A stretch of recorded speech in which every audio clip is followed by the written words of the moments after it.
What's up? Just Tribe, bringing you guys another top 16 deck profile. A little late on this one, but I think you guys will forgive me considering I got to stream this one. I got to stream this one on live for everybody. Pro Play Games, online regional, PPG, place to be. That's just my favorite slang right now. But yeah, no, I got to cast this one with Llama, the newest member of our little Digi Zoo of commentators.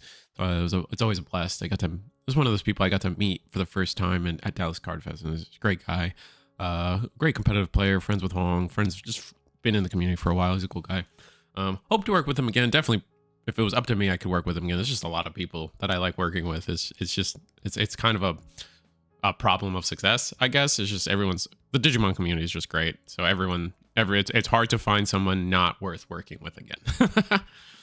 But Gallantmon takes the whole thing. Steve and Digi, a good friend of mine, I know them as Sushi.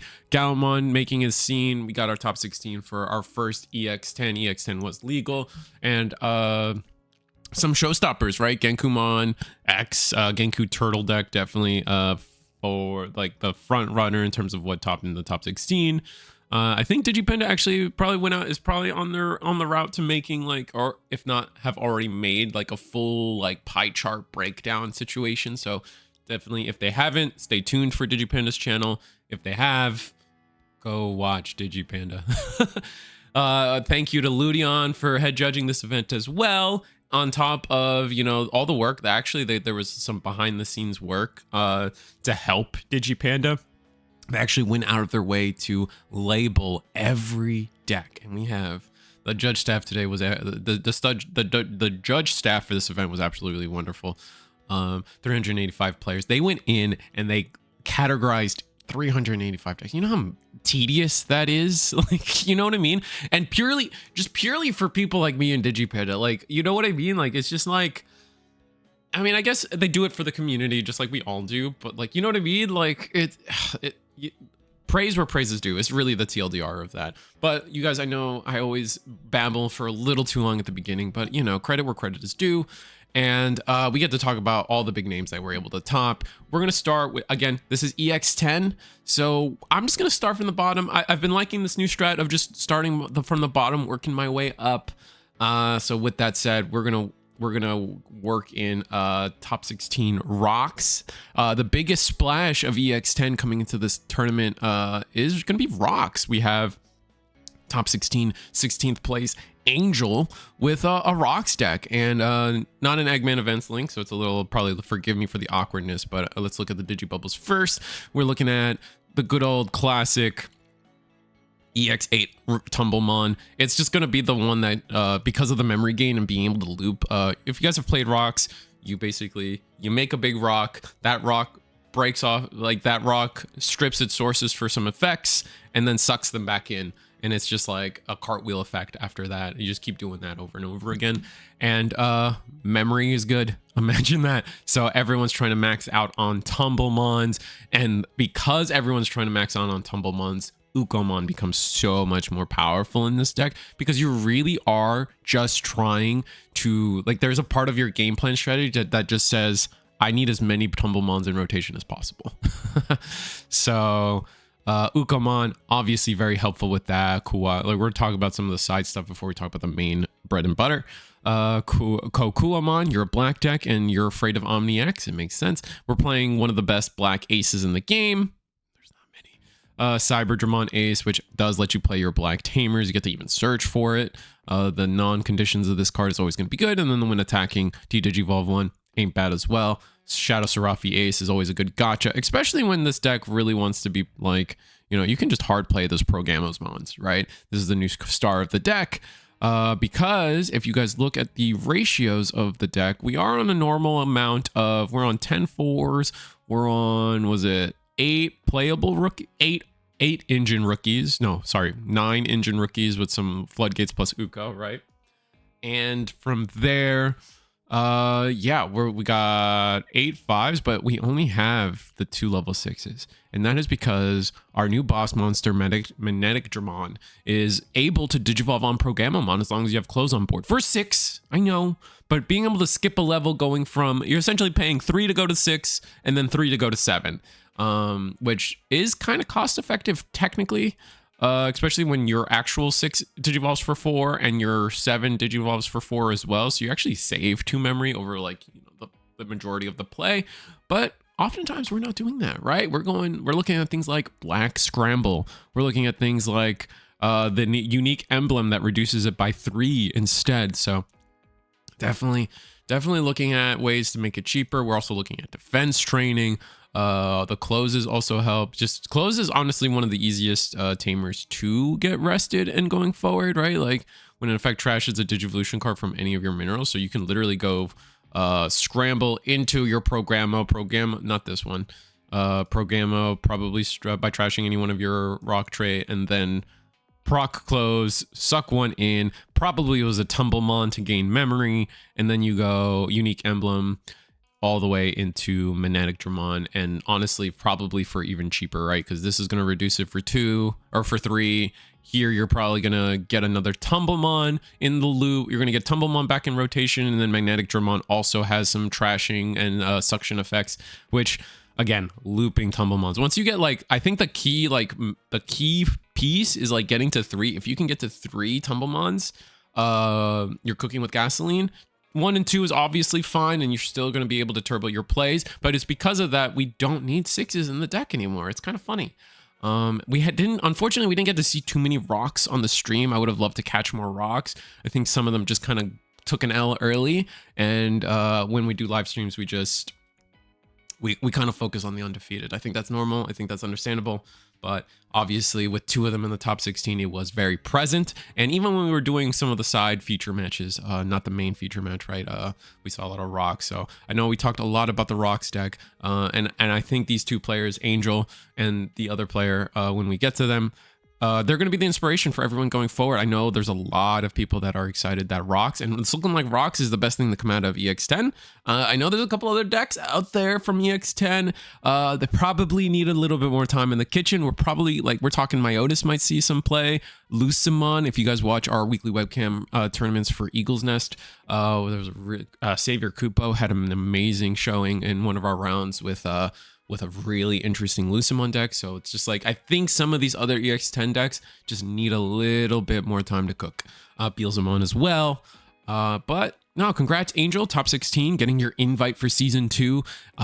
Super important there. And then we're just going to go into Marshmallow Ruffian. Speaking of Eagle's Nest, let's talk about one of our leading champions of Eagle's Nest, one of our mainstays. We talk about them all the time. I've had them on the channel, blah, blah, blah. It's just cool to see the homies take a W. You know what I mean?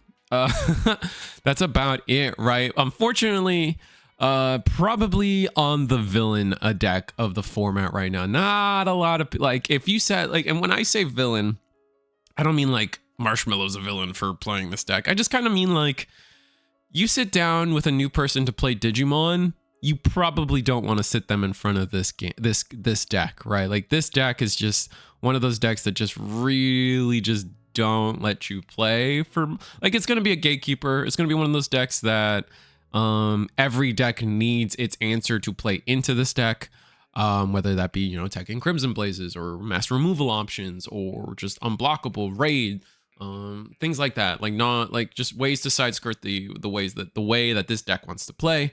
But that's how I kind of categorize a villain deck. It's just like, it's something you wouldn't show your mother. You know what I mean? Like, and I word it that way, but you wouldn't want to show an ignorant player, like a new player. Like, don't show them this deck, or don't play test with them. Don't give them a starter deck and then play this deck. You know what I'm saying?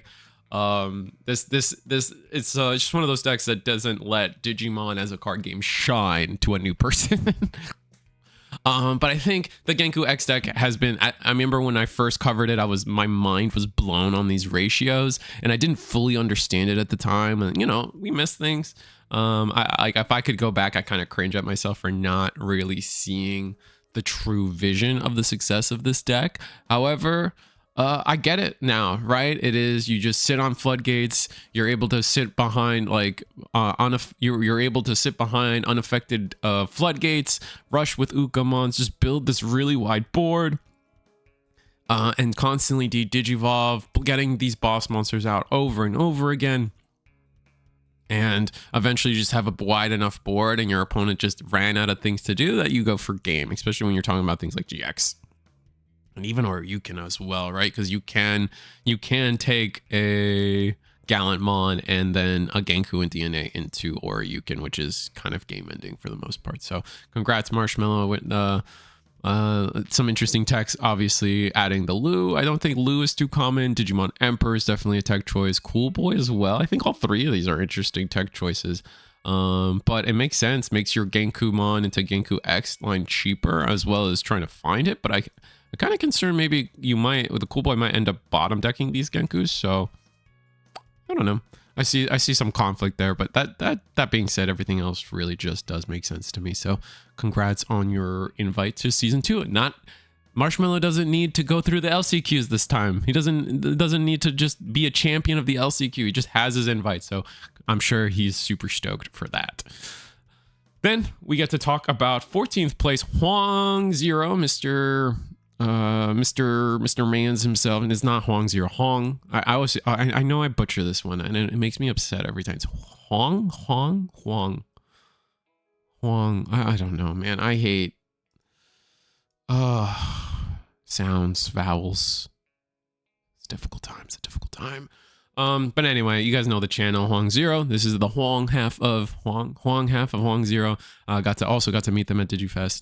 I'm gonna keep calling it that. You guys, whatever. F the other games. I don't mean that. Got to meet them in person. They're a blast. I wish I could hang out with them after hours. That was really fun. I know I got invited, but I just, the time and things. I am like a leaf in the wind when it comes to these events. I get just taken all over the place because people like hanging with me. But it is the DM version 2 that's gaining popularity. Machinedramon definitely is the top end. We have it listed as Machinedramon. I know there's a little bit of conversation about that. It's like, it's version 2 turbo or what. Like, at the end of the day, we're here at eggmanevents.com. We're trying to limit how many, like, because there's a lot of upkeep on the behind the scenes that you guys might not understand, or like you might understand, but you don't realize it exists. In terms of deck tagging and all this stuff. So we try to condense when we can, where we can. And that's because Machinedramon here, it's the top end. It's the boss monster. Digimon's about the boss monster, especially when we're also trying to, like, you guys got to remember we're in the same, internally we're trying to make a system that works for One Piece, Dragon Ball, now Gundam, and Digimon. And so, like, we kind of, like, there's a reason the eggs are over here, for example, because this is where the leader goes in the other games. So you guys I guess you guys can kind of understand, like, how some of this works sometimes. A little inside theory. I'm sorry to derail off of Huang Zero's success also getting their invite. I think they already have their invite, though. Didn't they do well at the last one? Because this is technically the second tournament for season 2. I don't remember if they have that. Regardless, they have it now. But this is the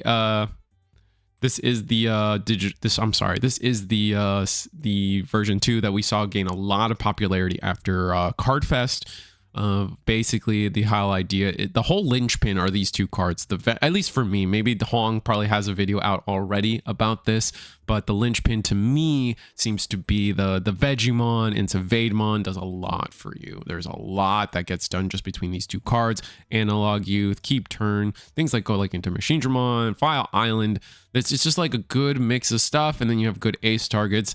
Like, your deck really needs, like, we are seeing some weaknesses lately, though, that, like, if you do just have a way to not delete Vademon and just get around it, just bounce, bottom deck, Digivolve, you are going to be in for a good time. But the fragment does come up, so does not every deck. It's a good, I think it's just one of those things where this deck is really good into Gallantmon. And that's why its success is where it's at, because Gallantmon is looking to be the best deck of the format, which, at this point, like, it's like, well, why didn't they hit Growlix? Not that I feel like that card would devastate Gallant too much, but when Gallant's winning turn 2, it can be pretty annoying. But congrats, Hong, getting 14th place. And then we get to move on to Mr. Schmeat. Mr. Schmeat, was it our world champion from last year? The year before. So 2023, I think. Yeah, I think 2020 or 2023 in world champion on Demon Lords now. Rather a control heavy style. I think they're just in love. They're always, they've from the jump, they've been a big fan of this Kari and Revelation of Light. I think like whatever deck they're building, they're probably trying to run this pair, some pair of a Kari plus Revelation of Light. They just innately just love their control decks. But where has Seven Demon Lords brought itself now that EX10 is out? And you can see that Mr. Schmeat has adopted playing the new Leviamon. I imagine the breeding effect never comes up, but does say it is a blocker innately, and actually has inheritable blocker, which kind of lets us have a reduced amount of Shoto Kazumas. So the new Leviamon Digivolve into Chaosmon, now you have blocker, which is really relevant, right? We got their big 13, 12k blockers even. Not bad. Not that you get the Digivolve though, right? Oh no, you do get it's a little different though. You have to, by returning 5 cards with Leviamon in their text from your trash to the bottom of the deck, this Digimon may Digivolve into Leviamon. So a little weird, but that's why you kind of see this heavier Leviamon lineup for sure. Probably doesn't get that effect off too much though. If I had to guess, it's a little hard. I can imagine it's a little hard to do that, but I digress. We are playing some of that blocker Leviamon, probably just based on its own blocker ability, and then sometimes we can just Digivolve in hand instead of doing the end of turn effect. Then we play the new Leviamon that allows you, when this Digimon would leave the battle area, your opponent may delete one of their Digimon. If this effect didn't delete, it doesn't leave. So instead of like the big trap card shenanigans, we do just have a Leviamon that is going to stick on the board, and then you can trigger it yourself, because this does say when this Digimon would leave the battle area, it's not counting it's not counting like, oh, by your opponent's effects. So your 7 gate of the 7 deadly sins can delete this, and suddenly your opponent is at a point where like, oh, do I have to delete one of my own things? And then like it can potentially just stick on board and just be a menace, because when attacking by trashing 1 card in your hand, your opponent may delete one of their Digimon. If they don't, you recover 1. So just a really interesting card. It is just a 1-of, makes sense. And then we go into the other tech choices of adding, instead of the 7 Demon Lords Belphamons, we're looking at playing the new ones. And we're just playing 1. Did I mess with the numbers? No, let me... I feel like I might have. I thought I saw 2 sleep modes. Let me see. Let me make sure. No, just 1 and 1. It's a nice tech choice. I like. I'm trying to understand. I'm trying to fully understand what this does for this. When any of your opponents Digimon, by trashing 2, suspend 2 of their Digimon tamers, being able to suspend things on their turn if they try attacking you is never bad. And then I guess Fortitude, right? Fortitude does trigger. My question becomes, do we ever have a source underneath for this rage mode? For Fortitude? Because Fortitude can be pretty good. On play, delete one of your opponent's suspended Digimon or tamers. So just tamer control, I think, was definitely the idea here. And then after that, pretty standard, just good Leviamon, favoring the Leviamon package. Interesting, we're not maxing out on Ascent of the 7 Great Demon Lords. 2 rivals, also definitely an interesting mix-up, diversity here. After we're in the Digimon, everything else makes sense, right? Like pretty standard 7 Demon Lord stuff, right? Like Bagra's never been in the deck, right? 1 of Lilithmon, because sometimes this card just destroys certain matchups. Creepymon has always been a mainstay. Beelzemon D Digivolve has always been a mainstay. Levias, again, always a mainstay, especially if we're on. And then because of that 7th Lightning, Biting Crush. Not playing the new Levia. Or not the new Levia, but that, the blue one from the effect, or from the Infernal Ascension. The Sword Strip in that one can be kind of nice, but we are trying to fit in this whole Leviamon heavy package along with the new rage mode and sleep mode.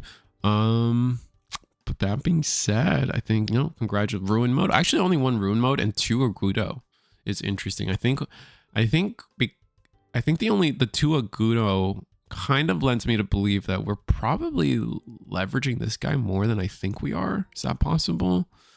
We're going to leverage this guy a little more than I think. And that's how we're actually trying a version where we're like, is it possible we're trying to play the game without, what am I going? Is it possible we're trying to go for a world where like this isn't always our win con and like our bodies just sticking allows us to attack and get kind of nasty with it?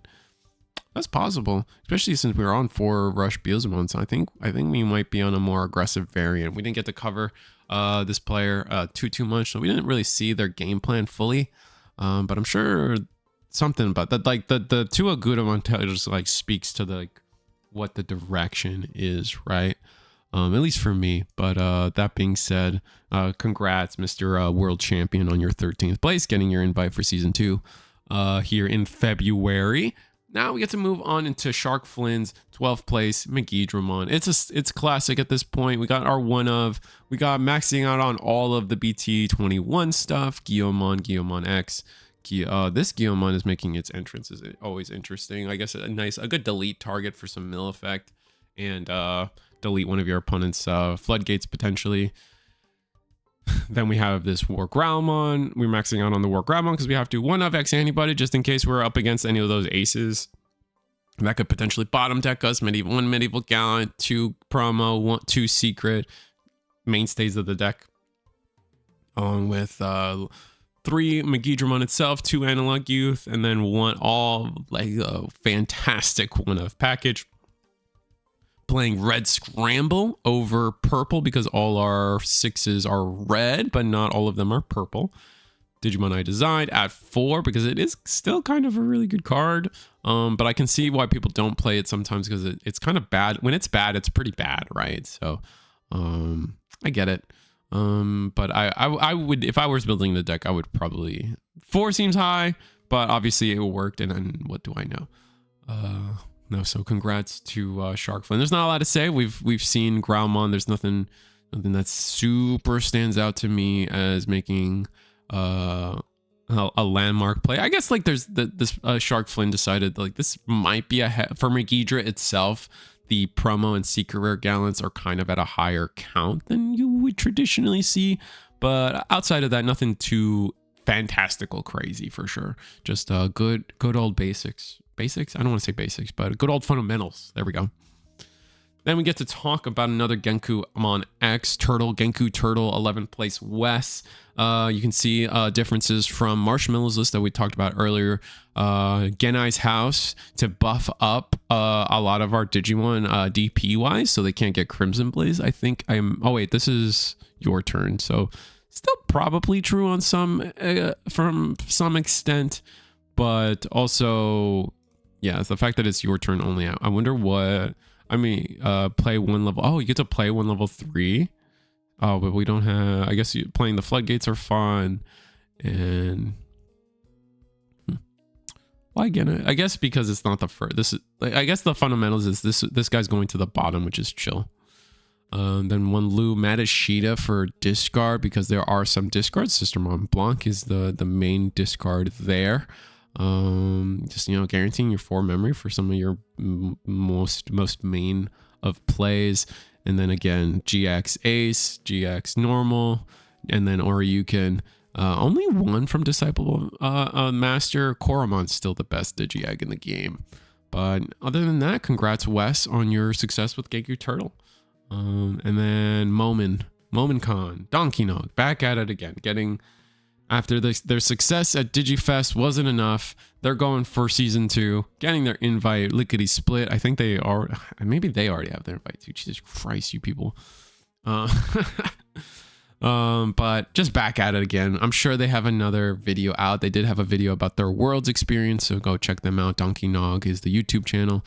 That being said, it's Levi. It's the deck they've been on forever. I don't know if there's too much of a change. We did remove the cool boys this time, but we still are on some of the changes, like more Cerberus playing Octo. Only 1 Ruin, adding the 7th Lightning. I feel like 7th Lightning wasn't in previous lists, but maybe it was. I can't remember at this very second.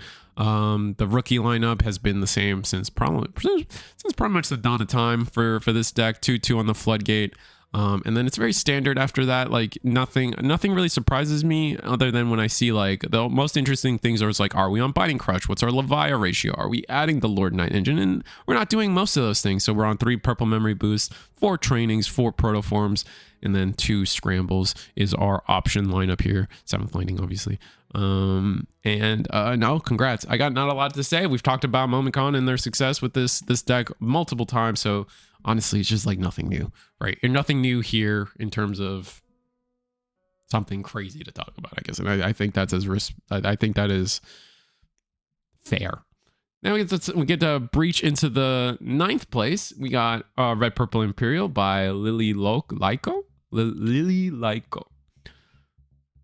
Purple Imperial. Oh, they're actually playing the Salamon though. So a lot of people, I think people don't fully realize that this Salamon just acts as a 5th green purple Wormmon from BT16. So like it does the same thing. It literally just does the same thing because all of our level 4s are free type. You just the only and it digivolves on all of them because everything digivolves on purple. So it is just a good card, right? Especially since we all know how important this Wormmon is. Obviously, there's the deck actually cares about playing Wormmon itself sometimes, but it's nice to have the backup, that 5th copy, just for like that consistency of like, I'm going to get to play this game and I'm going to DNA and I'm going to play and combo off like a king. But beyond that, I think the ratios are about self-explanatory. It is interesting. We are on 2 and 2 of the BT20. Yeah, the BT20 level 5. Sometimes the ratios kind of go lower than this, but we are on a good amount. Playing one of the EX3 Imperialdramons with 4 of the Dino B from BT16, which honestly starts the whole deck. Imperialdramon, this Imperialdramon being like a 5th copy of this Dino B, of course. And then from there, we're looking at 2 promo Gallant. 1 blast mode ace is fun though. I do feel like this is a pretty tricky card. It's nice to have it because like it's nice to be like, I feel like it almost feels like this is like a Gallantmon play too. Even though unfortunately Gallant can oftentimes be immune by the time ace timing is relevant. But some of the weak points of this deck is like you're level 6 and if I just raise into a good boss monster, you can't do anything. So giving ourselves that little bit of dynamism. I'm going to make that a word up and say it's true. 4 Analog Youth, 1 Calling of Darkness, 1 Grav Crush. Nothing complicated, right? Like nothing, no options, just pure engine and pure, I'm going to go for the combo. No, I definitely respect that. So congrats, Lily Lyko on that. And then a deck list that I got to, I know this player was hitting me up and we might work on doing like a more personalized interview with this player for this is 8th place, breaking into the 8th place scene, Red Purple Imperial Nursery Rhyme. We'll hold out on, I'll let you, I mean, if you guys see a video of me interviewing this person, we see a video. I'm not against it. It's hard. It's hard to find time, man. The world is a difficult place. But you're seeing some of the changes right off the bat. We are on that 5th Wormmon, air quotes. And from there, our champion lineup and you get to see the differences in our level 5 lineup. Going for the pure Dino B, no backup Imperialdramon that acts like a 5th Dino B. And from here, we actually take a buff. We take down a Dino B, up a Imperialdramon because Imperialdramon is kind of the more important one most of the time because you need both. The trick is you need both on board for like the effects, like for like this all turns effect to be relevant for both of them. So it's like you summon Dino B and then summoning this Dino B does nothing for you, right? Realistically speaking. So because of that, we just kind of up the Imperialdramon and because we just want to see Dino B Imperialdramon over and over again. And that's just kind of where we want to be. And then after that, we have 1 ace. 1 ace seems to be standard. 3 dragon mode, 4 fighter mode, 4 analog youth, 1 Davis Ken. I think this is probably the most contentious card in the deck. I feel like a lot of people don't like this card, but just as many people do like this card in Red Purple Imperial specifically. Matashita here as a good memory setter. Sometimes you just need a memory setter. Even blue-green does it. And then a collection, our smorgasbord of options being 1 calling, 1 jack raid, 2 miss memory boost, and then 2 scramble to do things.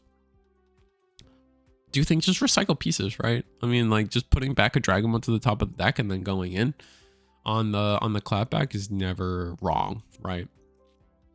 Anyway, 8th place, Nursery Rhyme. We'll see if we do that individualized interview with that person eventually. And if anyone ever wants to be interviewed by me, go ahead and ask. I have a Discord if you guys want to join.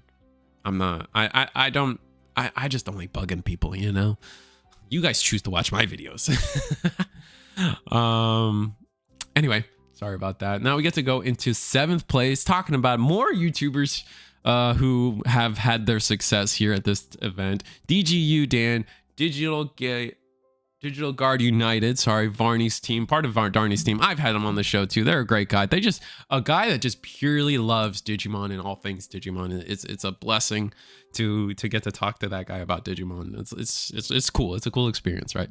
But also, funny enough, another YouTuber, another version 4. Oh wait, no, sorry, excuse me. No. This is classic, air quotes, purple base Machinedramon. So like obviously with the Machinedramon, purple base Machinedramon, the talking point is always like, what level 5 shenanigans did we want in this deck? Got the Alteris because it is now currently the best DP your turn inheritable in the game. Also the unplay's not bad. Obliviate can't be blocked. Rapidmon just for, I guess, imagine like protection is good, and then the random D Digivolve. We got the EX8 Metal Tyranno, which is good, and the new Metal Tyranno. Really focusing on, looks like there's a good chunk and a good focus on the DM collection of 5s, which I always find interesting to see. One of the SOC Megidramons, just because when attacking Digivolve is busted as well.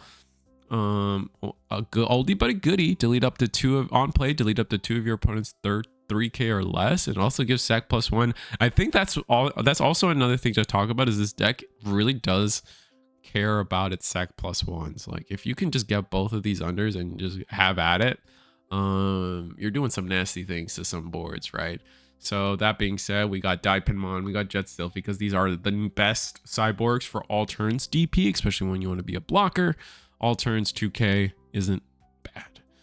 Then we only got one of the EX1 Machinedramon, but we are playing a maxing 2/2 on our backups, or not our backups, but our, I guess, what are they? Evolutions, extenders. I really don't know what to call these guys, but playing the 4 DM Machinedramon, it's just the best one now, honestly. Although Assemble is a little more difficult than EX1 and just being able to do trash and hand. The Assemble, like, you just get more out of your Machinedramon when you do it this way, right? It's like, so it just makes it worth it. And then you got your other purple package anyway. You're trashing it all. And then almost maxing out on all of our Analog Man shenanigans here. Just leaving one short of the memory setter. But like, honestly, stacking both of these is perfectly fine. Playing the Hammer Spark. That's so interesting.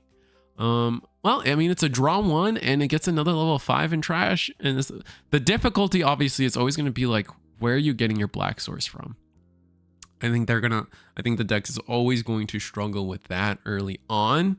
And with that said, like, it's just as long as, like, you must be mulliganing for, you're just hoping for Analog Man early. They do play for 4. There's not an easy way to play it. And that's kind of like the biggest pain point. It's funny because like it's also Imperial's pain point. So blue-green Imperial and Machinedramon, base Machinedramon having the same, or purple base Machinedramon having the same kind of issues of like, well, we really need to play this tamer somehow. And for 4 is a lot. So, you know, once again, 7th place. Congrats to DGU Dan. I assume they have a video coming out. If it's not already out, that's Digital Guard United, Varney's channel. Go check them out. If they have the deck list up, please. They're gonna know their deck and their run infinitely better than I do. Then we're gonna talk about Blue Green Imperial, Kiki, everybody's favorite monstrosity of a webcam setup. Blue Green Imperial. I'd be hard pressed to find a unique tech in here. Not to be, I don't think that's insulting. It's just true. Blue Green Imperial pretty much has been solved. There's some adaptations we do sometimes depending on the meta, but 2 Hexblow, 1 Medieval Gallant, 2 of the trap cards. So actually no starter deck dragon mode for the high end, high roll, high end combo of just going into 5 after 5 after 5. Is curious that strikes me as a curious decision, but it does lead us into having extra fighter mode aces, and having that defensive play available to us more often is obviously useful. 2 Progenitor, 1 Scramble, 1 Jade, 1 HPD. HPD is still a busted card, right? And from there we have our collection of rookies with the 1 of Purple Wormon that I always tell people, like, if you're on Blue Green Imperial, just play 1, man. You're gonna thank yourself later if you just play 1. Our collection of 5s. Obviously the memory gainers, and then adding in a Leviamon just for like some texture. I'm gonna call it this time. Some texture to the deck helps your ratios out. That way you can only, like, it acts as an extra copy of green or blue. So now finding any 2 different names will get you into DNA plays. So obviously, like, you always want an XP. That's why we kind of bump up the number, but it is what it is. And then from here, the classic 2-2-4 split on this tamer is always going to be, it's just a mainstay, man. Just a mainstay. That being said, congrats, Kiki. Kwai, Kiki, Coco. I don't know. I'm making stuff up now. 6th place. Congrats to you on that, getting your invite for season 2. Then we are going to go into I think this is our final Gankoomon X. Oh my god, what is this? Jaxi.os?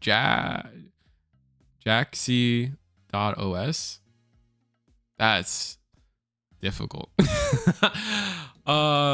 It's Gankoomon Turtle, but you'll notice the big difference on Gankoomon Turtle here is that we actually added 1 more floodgate. The opponent can't reduce Digivolution cost, which kind of is relevant. There's a lot of decks out here now that are reducing their Evo costs, even just training, scrambles, any deck on those. Gossmon's your boy. And then it also has that additional effect that I feel like people can catch people off guard. I've actually had to come up in red hybrid where I'm like, or blue hybrid where, like, red base, where I got 2 of these guys and they're just 5Ks swinging, which is very, very funny.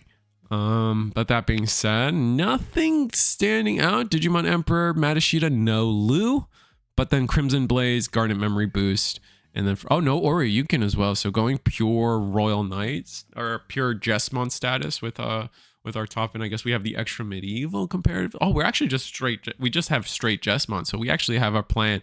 We actually have a bridge to go level 6 if we draw into it. I see the vision here. The extra CL to gain a memory, and give all our Royal Knights 2 KDP all turns. Yeah, that's not too bad. I do like that. So everyone's just a smidge bigger, especially when it comes to things like this guy. What is it? When attacking, placing 1 Royal Knight card, delete one of your opponents with as much or less DP. So now we gotta, like, now we're clearing 18k bodies, right? With this Digimon, with the system on CL on board. So I see the vision there. And oftentimes, yeah, it makes people feel unsafe to, like, when I'm 17k, I don't get aced. Nah, got you, 2k. Cool. And sometimes just being bigger for those raid bodies as well. You're just sitting on this guy and you're suddenly 15 and they're like 14 or they're 15 themselves, and you know what, you can lose the next anybody if they lose their big guy too, because you're wide. That being said, no, congrats, Jaxi. We're gonna go with Jaxi. Jaxi. So 5th place, not bad. Got your invite for season 2. Very excited for you.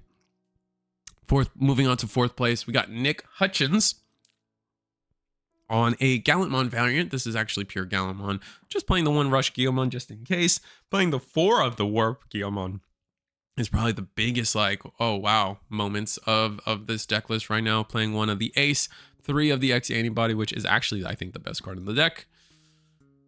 Yeah, from there we have only 1 so very light on the base level 6. So, and then 3 X. We're actually 3 when attacking X Antibodies. So our game plan isn't often to go into this guy. It's just say we got 1 guy This is our boss monster always, and just swinging sideways with that guy. Pretty interesting there. And then from there, we got how many medievals? One medieval, one secret rare Gallon. Because oftentimes you'll see the play is that they scramble out a rookie, and then they just have enough memory to digivolve all the way up, and they just need that rush. And him having inheritable rush becomes the game-winning play, especially if we have the X anybody underneath to go into Gallant. And then we are on the cool boy variant. Even though there's only 2 of them, you'll notice that we're not playing any of the Takato setters because we're not playing any Takatos. So congrats Nick Hutchins on 4th place. Gio, it's definitely looking like Gallant's the best deck of the format for sure, going forward. Taking nationals, taking this event, and I think it's going to take a couple more events going forward. We'll have to see. Then from here, where are we? We move on to Denny. I think this is a Puerto Rican player, good friends with Shinsengumi Gaming, and all them, and some of the and Ice Wolfen and everybody that I got the pleasure of meet. So this is Denny. I think this is the blue hybrid player that was able to smoke all of Texas that one time, which is very funny to see. Playing birds. Geo Birds. This is one of the decks I was worried about. The ban list. This is why I really wanted the Gallantmon X anybody to get hit. However, they chose to hit the Garudamon, and it's clear that one Garudamon X is enough, especially when we got we go back and just go War Growl, got Raid Retail. So now we have extra removal when we go Growl X, and then Phoenixmon X anybody just blitz into somebody and just get game. That's really interesting there. And then on deletion trash the top security. So instead of playing more copies of Garuda X, we're just focusing on War Growl and getting more on deletion effects going. That being said, we are on 2 Gallantmon X antibodies as a side piece to the deck. We are on 3 protoforms, so it does come up. Beyond that, we got 3 Phoenixmon and 2 Oryukin, because again, Phoenixmon plus any of these other 2 does make, oh no, sorry, Phoenixmon, Gallantmon and Phoenixmon plus Oryu, or actually any of our 6s plus Oryu makes Oryu Alphamon or Oryukin Ace, which we've seen the OTK from this deck. We saw it multiple times on stream. The Phoenixmon does like 2 or 3 checks, and then Alphamon just ends game if it does that. So with that said, we got 4 cool boy to make sure we find all their pieces and have the memory to do it. Mega Digimon assembly to go into the Alphamon if we choose. And from there, we have offense training, scramble, protoform. It's birds. It's McNuggies. It's a good deck.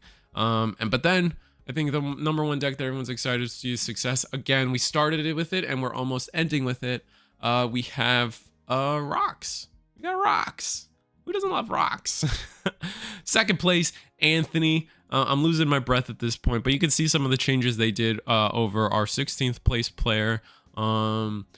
Notably, we are actually using the new Pyramidimon, which does Digivolve for 3, which I think is one of the biggest considerations as to why to play this card over the original. I think that one, like, you guys got to respect that, like, 1 memory is a big difference when it comes to getting your plays done. You may place the top 3 in trash drawers from your trash as this, by trashing up to 3 minerals or rock trade Digimon from your card to one of your opponent's play costs. Yeah, so reducing the play cost is interesting. I wonder if there's any effects that really care about that. Probably the Machinedramon. No, actually, no. Where are we? I think the biggest thing about this deck is the fact that we're playing the EX10 Blastmon too. He's a mineral with fragment too. So like, it's just like really funny to see the return of Blastmon actually finally getting to star in their own deck as a top end of sorts. Giving taunt and then being able to block. We don't have like an ace play, but sometimes the taunt is just enough, especially if like we have collision blocker, so we can block whatever attack we need. This Digimon attack and then it has when Digimon attack by trashing any 2 of the Digivolution cards, this Digimon gains sec plus 1/3. So it's 16k. Plus you're looking at potentially de-digivolving and deleting things. That's nasty. Yeah, no. Blastmon's definitely a sick Sick include from Anthony. Then maxing again, you're seeing some of the same, maxing on the Machinedramon, and then actually maxing out on the new clothes and 3 of the EX8 clothes and none of the promo, which is curious. And then 4 of the unique emblem. I think I've said it before, but I think in rocks, the unique emblem is probably the easiest unique emblem to proc, because everything you're doing in this deck triggers clothes in some way, which is really good. So a lot of your combo potential is just going to exist off of that. That being said, I love that we have Gatsu. It's a rock. Makes sense. It's unfortunate that we're not playing the only thing is, like, it's unfortunate we're not playing Gatsu X to, like, be really cheeky, but it doesn't matter. I think Gatsu X is kind of a bait most of the time too. Yeah, I like this Gatsu, but I don't like the other one. So anyway, oh no, we're maxing on the Tumblemon. I thought we almost were playing 2 different eggs here. That being said, congrats, Anthony. Rocks. I like I said, looking to be the best EX10 deck to come into the format, and definitely you and Angel are probably going to inspire a lot more Rocks players to give the deck a try. So congrats. And then let's talk about our champion real fast. Sushi, Steven Digi.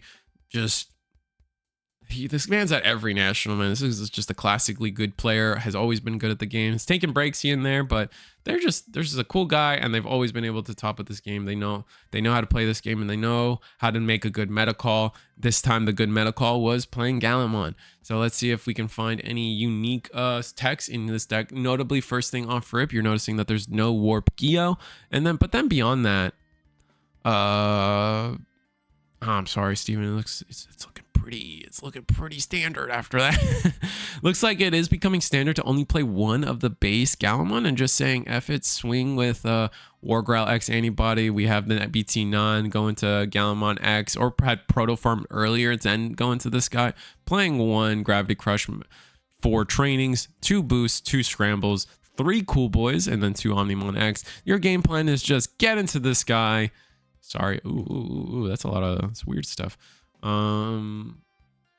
Get into this guy, do a bunch of checks, and then win the game with Omnimon X antibody. Cool Boy finds you all your most important pieces, and we are on, again, promo Gallant, 1 secret rare Gallant, and then 1 medieval Gallant to bolster our Gallantmon lineup, level 6 lineup.